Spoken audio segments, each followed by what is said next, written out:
श्री गणेशाय नमः। शांताकारं भुजगशयनं पद्मनाभं सुरेशं विश्वाधारं गगनसदृशं मेघवर्णं शुभांगं लक्ष्मीकान्तं कमलनयनं योगिभिर्ध्यानगम्यं वन्दे विष्णुं भवभयहरं सर्वलोकैकनाथं। प्रह्लाद नारद पराशर पुंडरीक व्यासाम्बरीश शुक शौनक भीष्मदालभ्यान रुक्मांगदार्जुन वसिष्ठ विभीषण आदीन पुण्यानिमान परम भागवतान स्मरामि। शुरू करते हैं। 16वां छप्पे हम लोग पढ़ेंगे। इसमें भगवान के चतुर्भुज रूप का जिन्होंने ध्यान किया है उन संतों के बारे में हम लोग पढ़ेंगे। ध्यान चतुर्भुज चित्त धरियो तिन्हें शरण हो अनुसरो। अगस्त्य पुलस्त्य पुलह च्यवन वसिष्ठ सौभरी ऋषि कर्दम अत्रि ऋचिक गर्ग गौतम सुव्यास शिशि लोमश भृगु दालभ्य अंगिरा रिंगी प्रकाशी मांडव्य विश्वामित्र दुर्वासा सहस 88 जाबाली जमदग्नि मायादर्श कश्यप पर्वत पराशर पद रज धरो। ध्यान चतुर्भुज चित्त धरियो तिन्हें शरण हो अनुसरो। जिन भक्तों ने भगवान के चतुर्भुज रूप का ध्यान अपने हृदय से धारण किया, मैं उनकी शरण में हूँ। वह हमारे सब प्रकार से रक्षक हैं। अगस्त जी, पुलस्त जी, पुलह जी, च्यवन जी, वशिष्ठ जी, सौभरी जी, कदर्म जी, अत्रि जी, गर्ग जी, गौतम जी, व्यास जी के शिष्य, लोमश जी, भृगु जी, दालभ्य जी, अंगिरा जी, ऋष्य श्रृंग जी, मांडव्य जी, विश्वामित्र जी, दुर्वासा जी, शौनक आदि 88,000, जाबाली जी, यमदग्नि जी, मार्कंडेय जी, कश्यप जी, पर्वत जी और पराशर जी। इनके चरणों की रज मैं अपने सिर पर चढ़ाता हूँ। ये ऋषि गण बड़े तपस्वी हैं। मोह अंधकार को दूर करने के लिए सदा ज्ञान भक्ति का प्रकाश करते रहते हैं।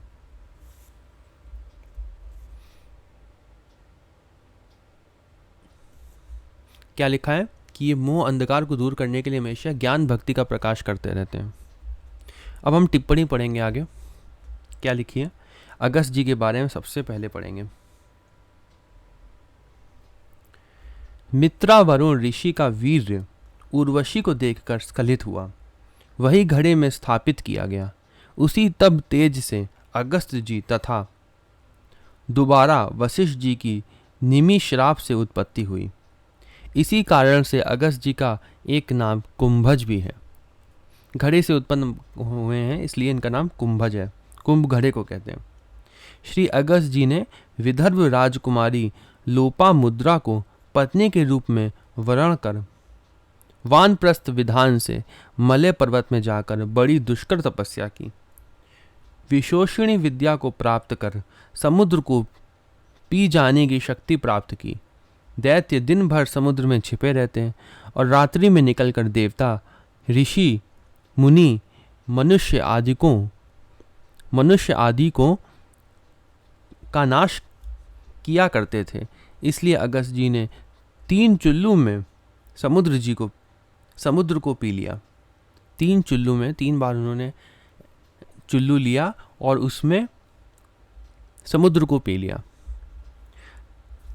ये उदाहरण हम लोग उस समय भी पढ़ते हैं रामचरितमानस में, जब सीता माता की जो माँ होती हैं वो कहती हैं कि राम जी जो हैं वो धनुष कैसे उठा पाएंगे। इतने बड़े बड़े वीर जो हैं वो रावण और अर्जुन सहस्त्रबाहु जैसे वीर जो हैं वो लौट गए, राम जी कैसे उठाएंगे। तब वहाँ पे जो सीता माता की सखियाँ होती हैं वो कहती हैं कि जैसे अगस्त जी इतने छोटे थे लेकिन उन्होंने समुद्र को पी लिया था, वैसे ही राम जी भी उठा लेंगे। वहाँ पे लिखा है रामचरितमानस में। ऋषि मुनि मनुष्य आदि को का नाश किया करते थे, इसलिए अगस्त जी ने 3 चुल्लू में समुद्र को पी लिया। दैत्य बधोपर्यंत फिर लघु शंका से भर दिया। इसी से समुद्र का जल खारा हो गया। विंध्य पर्वत को सूर्य का मार्ग रोकने पर अगस्त जी ने बढ़ने की शक्ति को रोक लगाकर दक्षिण दिशा में चले गए। आतापी दैत्य को पचाकर वातापी को हुंकार से मार डाला। वनवास काल में भगवान श्री राम जी, श्री जानकी जी एवं श्री लक्ष्मण जी के सहित इनके आश्रम में गए थे। बड़े प्रसन्न मन से भगवान की सेवा पूजा स्तुति की।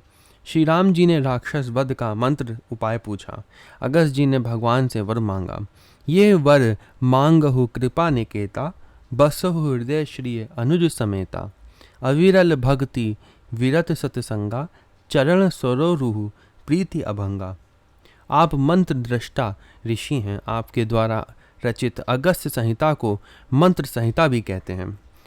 उसमें भगवद उपासना का विशद विवेचन है। सप्तऋषि मंडल में भी आप विराजते हैं। श्री अगस्त जी के यहाँ भगवान शंकर तथा सनकादिक जी भी सत्संग करने के लिए जाया करते थे। यथा एक बार त्रेता जुग माही, सुम्ब गए कुंभज ऋषि पाही। कुंभज ऋषि कौन? अगस्त जी। संग सती जगजननी भवानी, पूजे ऋषि अखिलेश्वर जानी। राम कथा मुनिवर्ज बखानी, सुनी महेश परम सुख मानी। रहे तहाँ सनकादि भवानी, जहम घट संभव मुनिवर ज्ञानी। राम कथा मुनिवर बहुबरनी, ज्ञान जोनी पावक जिमि अरनी। अब हम पुलस जी के बारे में पढ़ेंगे। ये ब्रह्मा जी के मानस पुत्र हैं। श्री ब्रह्मा जी के कानों से इनकी उत्पत्ति हुई, ये लिखा हुआ है भागवत में। कदर्म कन्या हविर्भु इनकी पत्नी थी। भागवत के अनुसार इनकी पत्नी का नाम गौ था। उनके गर्भ से इनके द्वारा वैश्वण धनाध्यक्ष कुबेर का जन्म हुआ। इन्होंने अपने आधे शरीर से विश्रवा नामक पुत्र को उत्पन्न किया था। 21 प्रजापतियों में से एक प्रजापति हैं। पुलस जी जो हैं वो 21 प्रजापतियों में एक प्रजापति भी हैं। श्री हरि की आराधना को ही सर्वश्रेष्ठ माना। अब हम पढ़ेंगे श्री पुलह जी के बारे में। श्री ब्रह्मा जी की नाभि से श्री पुलह जी का प्रादुर्भाव हुआ। कदर्म कन्या गति इनकी पत्नी हुई। ये अलकनंदा के तट पर जप और स्वाध्याय में लगे रहते। ये एक प्रजापति भी हैं। यज्ञ भगवान की उपासना करते थे। श्री चैवन जी के बारे में पढ़ेंगे। ये भृगु जी के पुत्र हैं। इनकी माँ का नाम पुलोमा। एक बार पुलोमा दैत्य भृगु पत्नी को हरण कर ले गया था, तो माँ के गर्भ से च्युत होकर दैत्य को भस्म कर दिया। च्युत होने के कारण ही इनका नाम च्यवन हुआ। शर्यती ने अपनी पुत्री सुकन्या को इनकी सेवा में समर्पित कर दिया। ये हमने जो लिखा है ना सुकन्या, ये इनमें पिछले पढ़ा था, उसमें जब सुकन्या के बारे में पढ़ा था पिछली वीडियोस में। अश्विनी कुमारों को यज्ञ में सोम रस प्रदान करने का लालच देकर युवावस्था को प्राप्त किया। सोम रस देने पर इंद्र इन्हें मारने के लिए वज्र उठाया।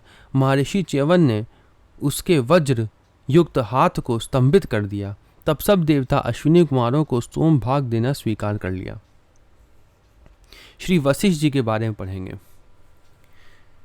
जो रामचरितमानस में भी हम वशिष्ठ जी के बारे में पढ़ते हैं, जो पुरोहित हैं दशरथ जी के और राम जी के, उनके बारे में पढ़ेंगे। श्री ब्रह्मा जी के प्राण से श्री वशिष्ठ जी उत्पन्न हुए। प्राण से उत्पन्न हुए हैं ये। इंद्रियों को अपने वश में करने के कारण इनका नाम वशिष्ठ हुआ। कदर्म प्रजापति की परम साध्वी कन्या अरुंधति इनकी धर्म पत्नी है। ब्रह्मा जी ने सूर्यवंश की पुरोहिताई इन्हें सौंपी। सूर्यवंश में भगवान श्री राम प्रकट होंगे, इस कारण से पुरोहित कर्म निंदित होने पर भी स्वीकार किया। लिखा है निंदित होता है पुरोहित कर्म। सूर्यवंशी भी ऐसे पुरोहित को पाकर कृतकृत्य हो गया। श्री वशिष्ठ जी ब्रह्मा जी की गति को रोकने में समर्थ थे। यथा सो गोसाई विधि गति जेहि छेकी, सकई को टारी टेक जो टेकी। वैवस्वत मनु की कन्या इला को सुद्युम्न नाम का पुत्र बनाया। शंकर भगवान से श्रापित वन में जाने पर स्त्री हो जाने पर पुनः पुरुष तत्व प्रदान किया। पुनः श्री रघु जी के विवाह के समय सातवीं भावर में सिर फट जाने का कुंडली में योग था, उसे भांवर का क्रम बदलकर विधि गति को रोका। श्री दशरथ जी के कोई संतान नहीं थी तो 4 पुत्र होने का आशीर्वाद दिया। दरहु धीर होइहि सुतचारी, त्रिभुवन विदित भगत भयहारी। श्री वशिष्ठ जी की कपिला गौ के छुड़ाने पर श्री विश्वामित्र जी के सभी अस्त्र शस्त्र केवल ब्रह्मदंड मात्र से व्यर्थ कर दिए। पराजित होकर राजा विश्वामित्र जी अपने को धिक्कारने लगे। ब्रह्म तेज की प्राप्ति के लिए बड़ी भारी तपस्या किया। अंत में ये विश्वामित्र जी की कहानी जो है, ये जो मैं पढ़ रहा हूँ यहाँ पे, ये वाल्मीकि रामायण में दी हुई है अच्छे से। उसमें पूरे डिटेल दी हुई है, पूरे अध्याय इसी पे बेस्ड हैं। ये वाला अध्याय ज़रूर देखना चाहिए आपको वाल्मीकि रामायण में से, वहाँ बहुत अच्छा दिया हुआ है। अभी अगर मैं उसको बताऊँगा तो बहुत ज़्यादा हो जाएगा, बहुत ज़्यादा दिया हुआ है उसमें वाल्मीकि रामायण में। तो उसमें ऐसी कहानी होती है, छोटे से मैं अगर मैं बता दूं कि वो ब्रह्म तेज को प्राप्त करने के लिए और वो मारने के लिए वशिष्ठ जी को मारने के लिए एक फरसा लेकर उनकी कुटिया के पास भी आते हैं। लेकिन और वशिष्ठ जी जो होते हैं वो अपनी पत्नी से कह रहे होते हैं कि वो बहुत अच्छे हैं, वो विश्वामित्र जी। तो ये सुनकर उनको दुख होता है, पश्चाताप होता है, और फिर वो ब्रह्म तेज के लिए तप करते हैं। फिर ब्रह्म तेज प्राप्त करने के बाद उनके पास आते हैं वशिष्ठ जी के पास। तब जब वो कह देते हैं कि हाँ अब तुम ब्राह्मण हो, तुम्हारे पास ब्रह्म तेज आ गया, तब वो माना जाता है। ऐसी कहानी एक है, आगे इसमें लिखी भी है। ब्रह्म तेज की प्राप्ति के लिए बड़ी भारी तपस्या किया विश्वामित्र जी ने। अंत में श्री वशिष्ठ जी ने इन्हें ब्रह्म ऋषि पद प्रदान किया। विशेष देखिए इसी छप्पे में श्री विश्वामित्र जी का प्रसंग। इसमें लिखा है कि विश्वामित्र जी के प्रसंग में भी हम ये इसके बारे में पढ़ेंगे। वैसे वाल्मीकि रामायण में बहुत अच्छा दिया हुआ है, इसमें भी पढ़ेंगे हम। आगे लिखा है विश्वामित्र जी का प्रसंग आगे आएगा इसी छप्पे में। श्री शेष जी के पास में श्री विश्वामित्र जी की तपस्या की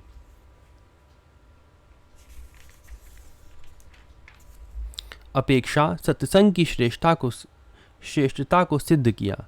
सत्संग के बल पर पृथ्वी को अधर पर टिकाए रखे। भगवान श्री राम का अवतार हुआ। चारों भाइयों का दर्शन कर जीवन को सुफल बनाया। मुनि के सौभाग्य को क्या कहना कि परब्रह्म परमात्मा जिनके शिष्य हैं, सेवक हैं, यजमान हैं, उन्हें नित्य आशीर्वाद भी देते थे। श्री वशिष्ठ जी कर्म, ज्ञान और उपासना तीनों में निष्णात थे, परंतु भक्ति के प्रति विशेष आदर भाव था। नाथ एक बर मांगो, राम कृपा करि देहु, जन्म जन्म प्रभु पद कमल, कबहू घटे जनि नेहु। भक्ति की तरफ इनका शेष था, उपासना की तरफ। भक्ति उपासना एक ही होता है। और परम भागवत में भी वशिष्ठ जी का नाम आता है। रुकुमांगद अर्जुन वशिष्ठ विभीषण, वशिष्ठ जी का नाम परम भागवत में भी आता है। भागवत धर्म का पालन करते थे वशिष्ठ जी और परम भागवत है। आगे हम पढ़ेंगे श्री सौभरी जी के बारे में। जगत प्रपंच से सर्वथा विरक्त परम तेजस्वी सौभरी जी एक बार मछलियों का विहार देखकर इनके मन में भी विवाह करने की इच्छा हुई। ये कथा जो है ये श्रीमद् भागवत में है। राजा मानधाता के यहाँ जाकर 50 कन्याओं को पत्नी के रूप में स्वीकार किया। ऋग्देवाचार्य सौभरी जी एक दिन अपनी स्थिति पर विचार कर बहुत पश्चाताप किए। इसमें यहाँ जो लिखा है ना, 50 कन्याओं ने स्वीकार किया। इसकी कथा क्या है कि ये सौभरी जी राजा के पास जाते हैं, इनको विवाह की इच्छा होती है मछली को देखकर कि आप अपनी कन्या मुझे दे दीजिए। तो राजा जो होते हैं वो देखते हैं कि ये इतने, उस समय इनकी आयु बहुत थी और ये वृद्ध हो गए थे काफ़ी। तो राजा जो होते हैं उनके वहाँ पे, वो देखते हैं कि इतने बूढ़े हो गए हैं और इनको हम क्या कन्या देंगे। तो मना तो वो ऋषि थे, इसलिए उन्होंने मना करने के बजाय उनसे कह दिया कि अगर आप मेरी कन्या से मिल लीजिए, अगर वो हाँ कह देती हैं, अगर वो आपको पसंद कर लेती हैं तो हम विवाह करा देंगे। चौधरी जी जो होते हैं वो जान जाते हैं इस बात को, और वो तब से अपने शरीर को बहुत ही सुंदर बना लेते हैं, ठीक है। और तब उनकी जो पुत्री होती है उनके पास जाते हैं, और तब जब इतना सुंदर वो बना लेते हैं अपना शरीर, तो उनकी जो 50 कन्याएं होती हैं ना, वो उन्हीं को वर लेती हैं। यहाँ लिखा है ना, 50 कन्याओं को पत्नी के रूप में स्वीकार किया। वो इतना सुंदर रूप बना लेते हैं तब से चौधरी जी अपने, जो उन्होंने इतने सालों तक तप किया होता है उसको वो भोग में लगा देते हैं, और इतना सुंदर रूप बनाकर अपना वैभव दिखाकर वो 50 जो कन्याएं वो उन्हीं को वर लेती हैं। लेकिन बाद में फिर उनको देखता है कि अरे मैंने इतना भगवान के लिए तप किया और वो व्यर्थ हो गया, वो उनको ग्लानि होती है। यही लिखा है आगे। ऋग्देवाचार्य चौधरी जी एक दिन अपनी स्थिति पर विचार कर बहुत पश्चाताप किए। इनके कई संतानें होती हैं, फिर पूरा इनका बहुत बड़ा परिवार बन जाता है, लेकिन फिर बाद में इनको समझ में आता है कि अरे ये मैंने क्या कर दिया। क्या लिखा है देखें, आगे पढ़ते हैं। भागवत का श्लोक है। मैं तो बड़ा तपस्वी था, मैंने भली भांति उत्तम व्रतों का अनुष्ठान भी किया था, परंतु ये मेरा अधपतन तो देखो। मैंने दीर्घ काल से अपने ब्रह्म तेज को अक्षुण्ण कर रखा था, परंतु जल के भीतर विहार करती हुई एक मछली के संसर्ग से मेरा वह ब्रह्म तेज नष्ट हो गया। तत्पश्चात मुमुक्षु जनों को भी चेतावनी देते हुए कहा कि कामी का संग कभी नहीं करना चाहिए।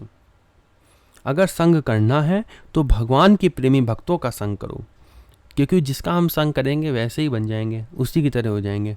इसलिए कामी का संग करेंगे तो कामी बन जाएंगे। इसलिए उन्होंने कहा कि कामी का संग कभी मत करो, केवल भगवान के प्रेमी भक्तों का संग करो। इस प्रकार स्वयं विरक्त होकर संन्यास लेकर वन में चले गए। उनकी पत्नियों ने भी उन्हीं का अनुगमन किया। ये पूरी कथा श्रीमद् भागवत में बहुत अच्छे से दी हुई है। आगे पढ़ेंगे कदम्ब जी के बारे में। कदम्ब जी के बारे में तो क्या कहना ही क्या है। इनके पुत्र स्वयं कपिल भगवान थे। ये इनकी भी कथा पूरी दी हुई है। पहले देखते हैं कि इसमें कितना लिखा हुआ है इन कदम्ब जी के बारे में। श्री ब्रह्मा जी की छाया से श्री कदम्ब जी उत्पन्न हुए। ब्रह्मा जी ने कदम्ब जी को सृष्टि विस्तार की आज्ञा दी। आपने बिंदु सरोवर तट पर तपस्या किया। भगवान प्रकट होकर दर्शन दिए और बोले कि मनु कन्या देवहूति को पत्नी रूप में स्वीकार कर लेना।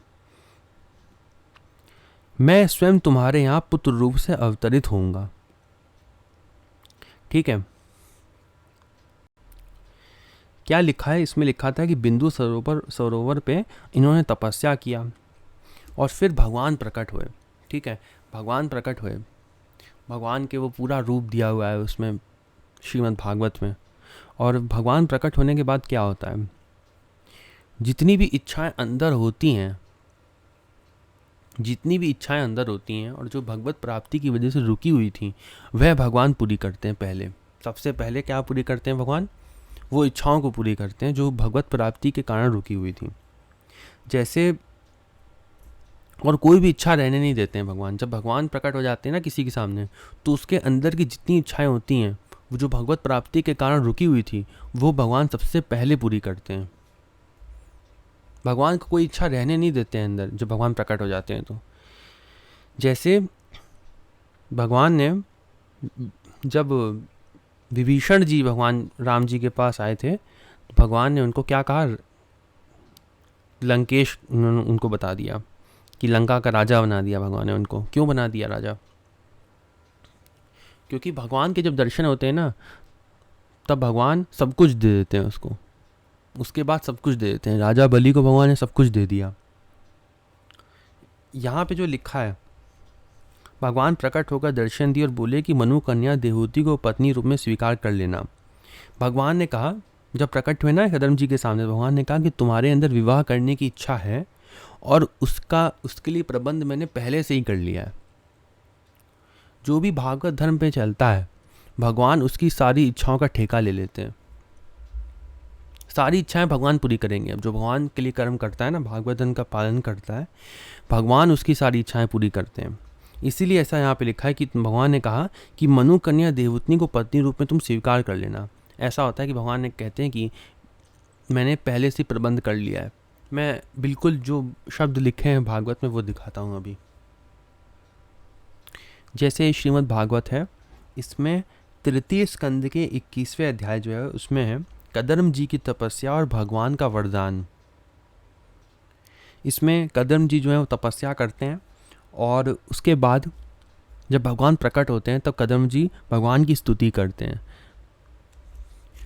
स्तुति के बाद भगवान क्या कहते हैं, जो मैंने बताया था ना अभी, कि वो कहते हैं कि भगवान जो है भगवत प्राप्ति के बाद सभी इच्छाएं पूरी कर देते हैं। भक्त की जो अगर अंदर भी कोई इच्छा होती हैं वो भी पूरी कर देते हैं और बेस्ट ऑफ द बेस्ट देते हैं। जो सबसे अच्छी होती है ना फिर उस वस्तु में भी वो देते हैं।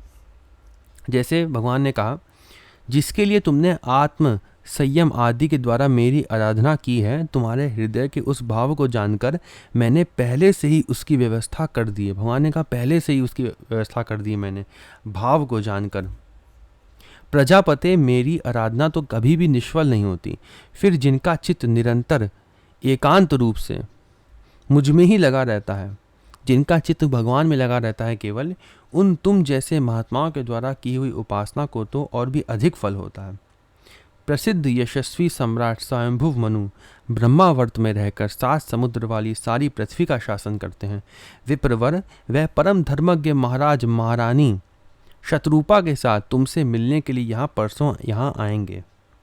उनकी एक रूप, यौवन, शील और गुणों से संपन्न श्यामलोचना कन्या इस समय विवाह के योग्य है। प्रजापते, तुम सर्वथा उसके योग्य हो, इसलिए वह तुम्ही को वह कन्या अर्पण करेंगे। ब्राह्मण, गत अनेकों वर्षों से तुम्हारा चित्त जैसी भार्या के लिए समाहित रहा है, अब शीघ्र ही वह राजकन्या तुम्हारी वैसी ही पत्नी होकर यथेष्ट सेवा करेगी।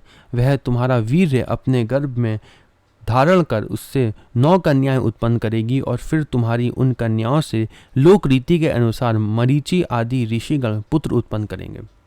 ब्रह्मा जी ने, जैसे हमने बताया कि ब्रह्मा जी ने उनको आज्ञा दी थी सृष्टि करने के लिए, सृष्टि बढ़ाने के लिए कदर्म जी को आज्ञा दी थी, तो भगवान ने उसका भी पूरा प्रबंध किया। तुम भी मेरी आज्ञा का अच्छी तरह पालन करने से शुद्ध चित्त हो, फिर अपने सब कर्मों का फल मुझे अर्पण कर मुझको ही प्राप्त होगे। लिखा है, फिर सब कर्मों का फल मुझे अर्पण कर मुझको ही प्राप्त होगे। जीवों पर दया करते हुए तुम आत्मज्ञान प्राप्त करोगे और फिर सबको अभय दान दे अपने सहित संपूर्ण जगत को मुझ में और मुझको अपने में स्थित देखोगे। महामुने, मैं भी अपने अंश कला रूप से तुम्हारे वीर द्वारा तुम्हारी पत्नी देवहूति के गर्भ में अवतीर्ण होकर सांख्य शास्त्र की रचना करूंगा। भगवान कह रहे हैं कि मैं भी अवतार ग्रहण करूंगा तुम्हारे पुत्र रूप में। आगे हम भक्तवाल में पढ़ते हैं, आगे क्या लिखा है। मैं स्वयं तुम्हारे यहाँ पुत्र रूप से अवतरित होऊंगा, ऐसा भगवान ने कहा।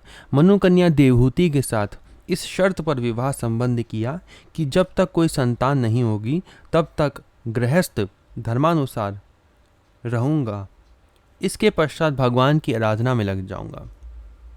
ऐसी शर्त उन्होंने देवहूति जी के सामने रखी थी और देवहूति जी जो हैं वो नहीं गई थी कदम जी के साथ। वो जो कपिल मुनि थे, उनके पुत्र जो थे, उन्होंने उनको आत्मज्ञान दिया था देवहूति जी को। इसका पूरा प्रसंग कई अध्यायों में श्रीमद् भागवत में दिया हुआ है। तब तक गृहस्थ धर्मानुसार रहूंगा, इसके पश्चात भगवान की आराधना में लग जाऊंगा, उन्होंने कहा। बहुत दिनों के बाद 9 कन्याएं पैदा हुईं। देवहूति ने कन्याओं के विवाह संबंध के लिए पति देव से प्रार्थना किया। कदर्म जी ने ब्रह्मा जी के आदेश अनुसार कन्या कला मरीचि को, अनसुया अत्रि को, श्रद्धा अंगिरा को, हविर्भु पुलस्त को, गति पुलह को, क्रिया क्रतु को, ख्याति भृगु को, अरुंधति वशिष्ठ को और शांति अथर्वा को समर्पण कर दिया। मंगल मुहूर्त में भगवान कपिल देव प्रकट हुए। पूर्व शर्त के अनुसार एवं भगवान की आज्ञा से वन में जाकर सर्वंतर्यामी प्रभु का चिंतन करते हुए परम पद को प्राप्त किया। फिर वो भगवान, जब कपिल भगवान हो गए तब वो शर्त के अनुसार वापस वन में चले गए, भगवान की आराधना किया और भगवान को प्राप्त करा उन्होंने। और देवहूति जी जो हैं वो उनके साथ नहीं गई थी, वो कपिल मुनि के साथ थी और उन्होंने उनको आत्मज्ञान दिया था, तब उनकी भगवत प्राप्ति हुई थी। ये वीडियो हम यहीं पे समाप्त करते हैं और आगे हम लोग अत्रि जी, श्री गर्ग जी और व्यास जी, व्यास शिष्य जो हैं, भृगु जी, अंगिरा जी और श्री रिंगी ऋषि जी, विश्वामित्र जी, दुर्वासा जी और मायादर्शी जी और श्री पर्वत जी के बारे में पढ़ेंगे। ओम नमो भगवते वासुदेवाय।